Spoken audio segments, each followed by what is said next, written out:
If all those people who are trapped in the east of Aleppo get out, then what? What happens next? Well, the plan is, so we're told, that they will be put on buses. Those are fighting men as well as families, and they will be driven, these people who are there now, they'll be driven out and they'll be driven to the area around Idlib, which is not too far away, which is held by rebels. And they will be then sent into rebel-held territory. Now, there are precedents for this happening. Other places that have fallen have surrendered, been beaten by the regime elsewhere in Syria. They've done that sort of thing. And while some people have disappeared along the way, there have not been, widespread massacres or anything like that. OK. Is this the beginning of the end game or not? It's not the end of the war. It is a very important milestone in the war.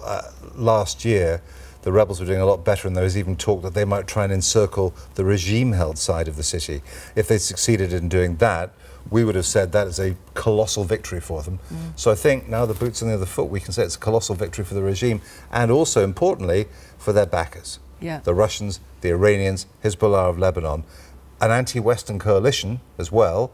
So that means it's also a defeat for those in Saudi Arabia, the United States, other countries who have been supporting some of the militias in East Aleppo. And President Assad is there until he decides he doesn't want to be there, is he? Well, he was written off. He's been written off so much. Early in the war, there were reports that he'd taken refuge on a Russian warship in the Mediterranean. Things were so bad. Now he is doing remarkably well by his lights. The view from his palace is incredible. There are reports, not confirmed yet, that he might even go to Aleppo to do a victory speech sometime today. But it is not the end of the war, though I think it may well be the end of talk about regime change, because who's going to knock him off the perch at the moment? Ron asked this on email. Can somebody please explain, and it's you, why ordinary people in East Aleppo are killed by government forces? Number of reasons. It's a war, people get killed. There has also been a very widespread use of very powerful weapons. Now, the Russians and the Syrians deny that they target civilians, but the Russians have got weapons which can be much more accurate, the Syrians don't. And they've used things like barrel bombs. When I met Assad, he denied they did, but there's tons of evidence that they have. Those are indiscriminate weapons, and they know that when you push one of those out of the back of a helicopter, it will kill people in the region where it explodes, and it doesn't matter whether it's a 4-year-old child or a 23-year-old fighter. Christopher asked this: how much of the blame lies with the rebels, in inverted commas, Christopher's inverted commas, who could have surrendered? Were they unaware of the consequences if they lost?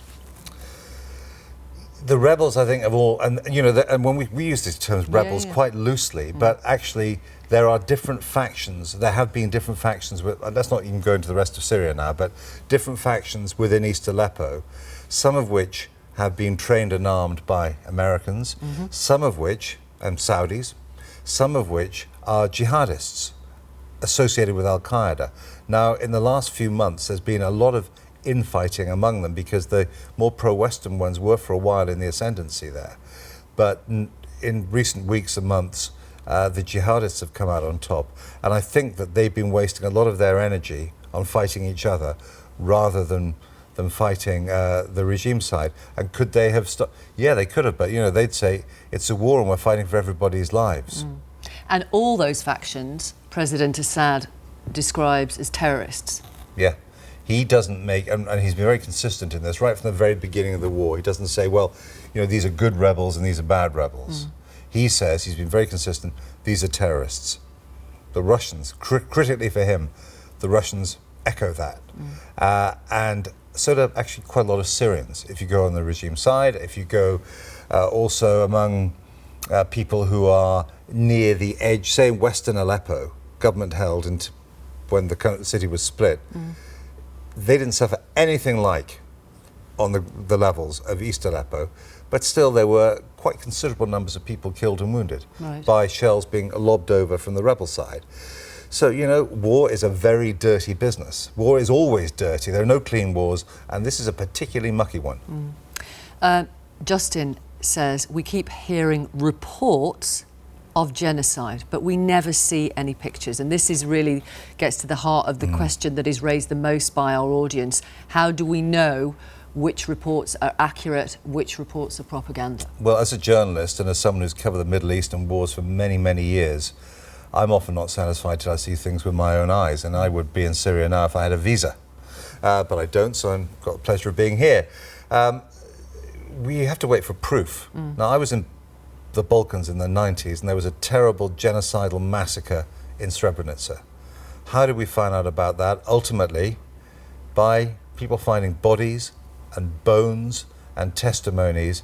Because now we have social media, people are able to say, it's all happening now. And it may well be, but you don't know till you see it. My particular take on it right now is the fact that the Russians are quite intimately involved in all this, and they want to show that they can manage it. The International Red Cross are there with these convoys. The Syrian Arab Red Crescent are also there. These are all witnesses, particularly the ICRC and SARC. And I think that if they were planning a massacre, you know, what you don't want around are witnesses. Right. And on social media, from people in eastern Aleppo, they have said bodies are piling up on the streets, there are summary executions.